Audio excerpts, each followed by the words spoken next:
June 11th, 1962, San Francisco Bay, 9:47 p.m. Three men are crawling through a ventilation shaft high above Alcatraz Federal Penitentiary. Their hearts are pounding. One wrong move, one sound, and guards will discover what took them over a year to plan.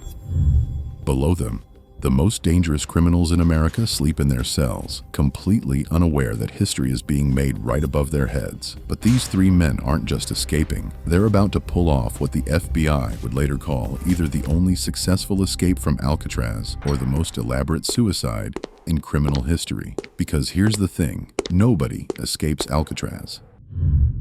The prison was built on a rock, surrounded by freezing water with currents so deadly that even Olympic swimmers wouldn't dare attempt the crossing. The water temperature averages 50 degrees Fahrenheit.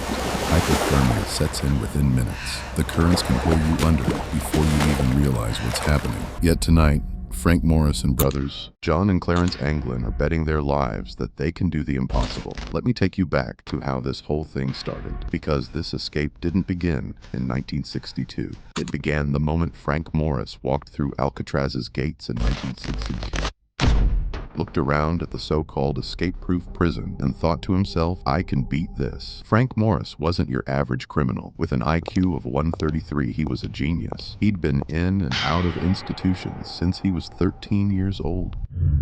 Abandoned by his parents, raised in foster care, Frank learned early that the only person he could rely on was himself. By the time he arrived at Alcatraz, he'd already escaped from multiple prisons. Louisiana State Penitentiary, escaped. A federal prison in Atlanta, escaped. The authorities were so frustrated with him that they sent him to the one place they believed was inescapable, the Rock. Big mistake. Frank was assigned to cell B-150, right in the middle of cell block B.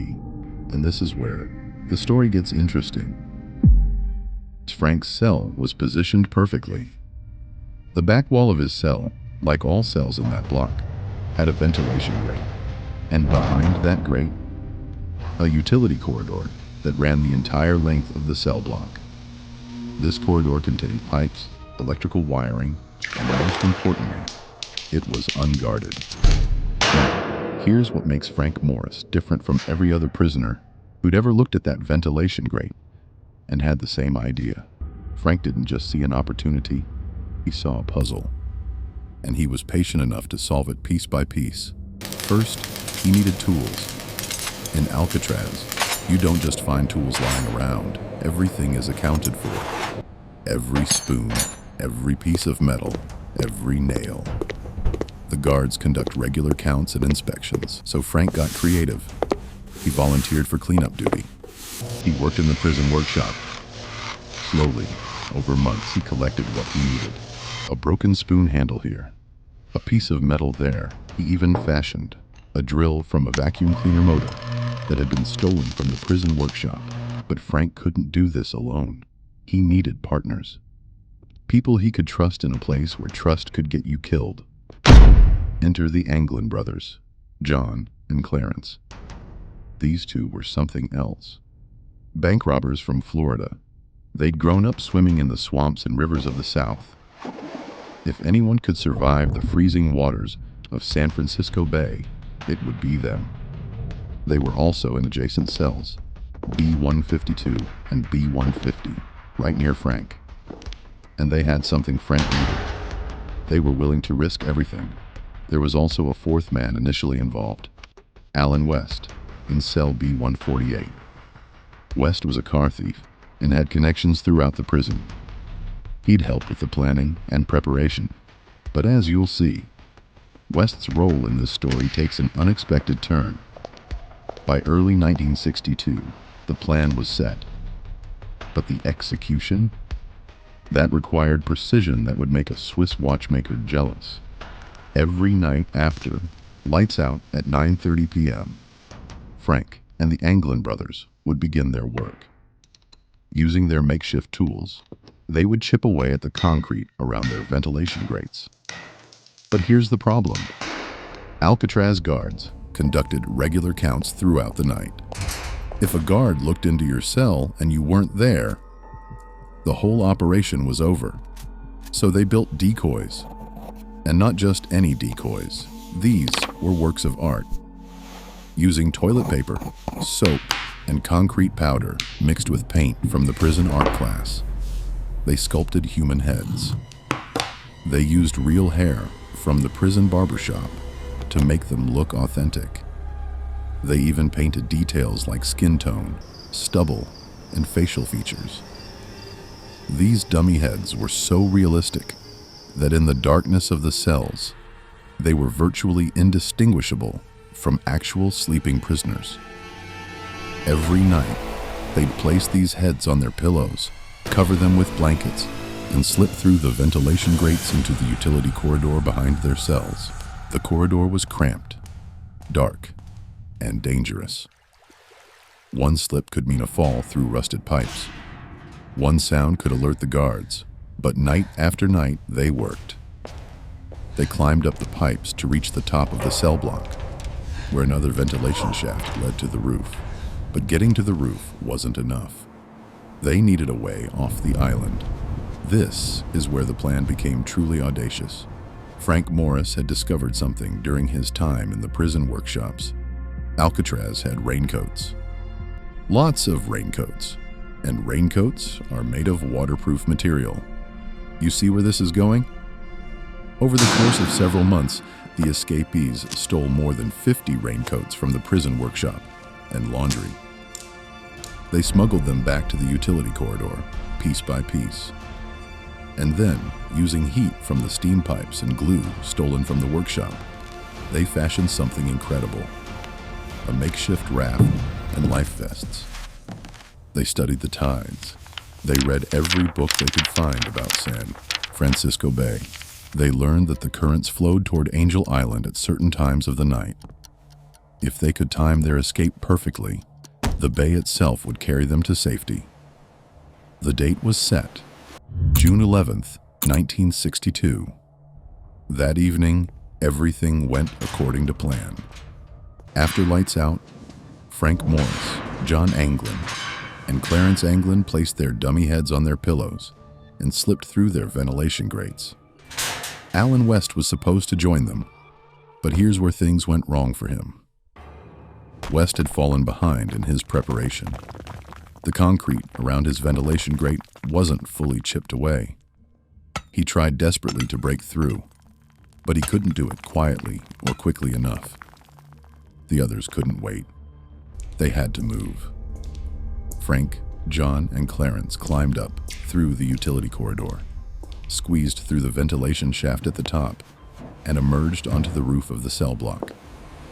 From there, they descended pipes on the outside of the building and reached the ground. They then made their way to the northeast shore of the island, inflated their makeshift raft and life vests, and at approximately 10 p.m., they entered the freezing waters of San Francisco Bay, and then they vanished. The next morning, June 12th, when guards conducted their routine count, they discovered the dummy heads. Alcatraz went into immediate lockdown. The FBI launched what would become one of the most intensive manhunts in American history. Alan West, realizing he'd been left behind, eventually told authorities everything.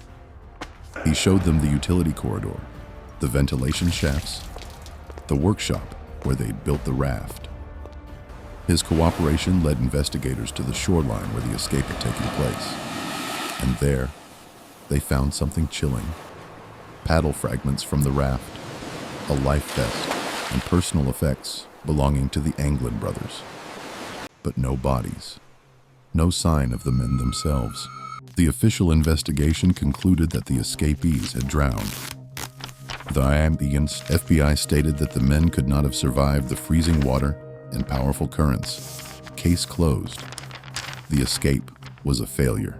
But here's where the story gets really interesting. Because over the next 60 years, evidence has emerged that suggests maybe, just maybe, they made it.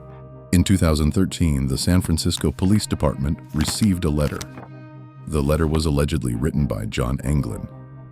In it, the writer claimed that all three men had survived the escape. Frank Morris had died in 2008, according to the letter. Clarence had died in 2011. But John Anglin claimed he was still alive and suffering from cancer. He offered to turn himself in if he could receive medical treatment, with the promise of only 1 more year in prison. The FBI analyzed the letter, but couldn't definitively prove its authenticity. However, they also couldn't prove it was fake. Then there are the photographs. In 2015, the Anglin family presented a photograph allegedly showing John and Clarence Anglin in Brazil in 1975. Forensic analysts studied the image and stated that it was consistent with the brothers' ages at that time. The photos showed 2 men on a farm, their faces clearly visible, bearing a striking resemblance to the Anglin brothers.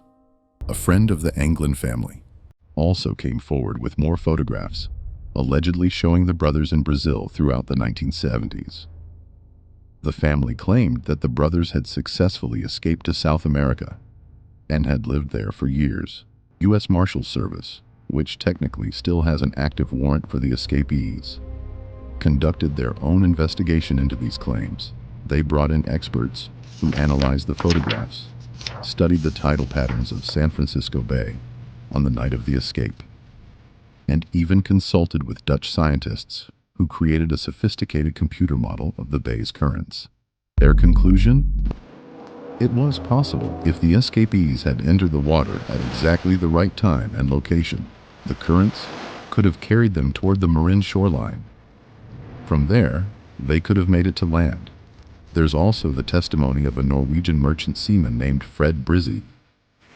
In the 1990s, Brizzy's family revealed that he had claimed to meet the Anglin brothers in Brazil in 1975. He even took the photograph that later surfaced. Though Brizzy died before he could be thoroughly questioned, his story added another piece to the puzzle. But perhaps the most compelling evidence is what wasn't found. Despite the massive manhunt, despite the FBI's investigation, despite 60 years of searching, not a single body has ever been recovered. No remains have washed up on shore. No skeletal fragments have been found. Nothing. In San Francisco Bay, bodies almost always surface. The bay is well documented for its ability to eventually give up its dead. Yet in this case, 3 men who allegedly drowned simply vanished without a trace. The FBI officially closed the case in 1979, 17 years after the escape. But the U.S. Marshals Service keeps the case open. To this day, it remains one of their most famous unsolved cases. The Marshals even have age-progressed images showing what the escapees would look like today if they were still alive. So what really happened that night in June 1962?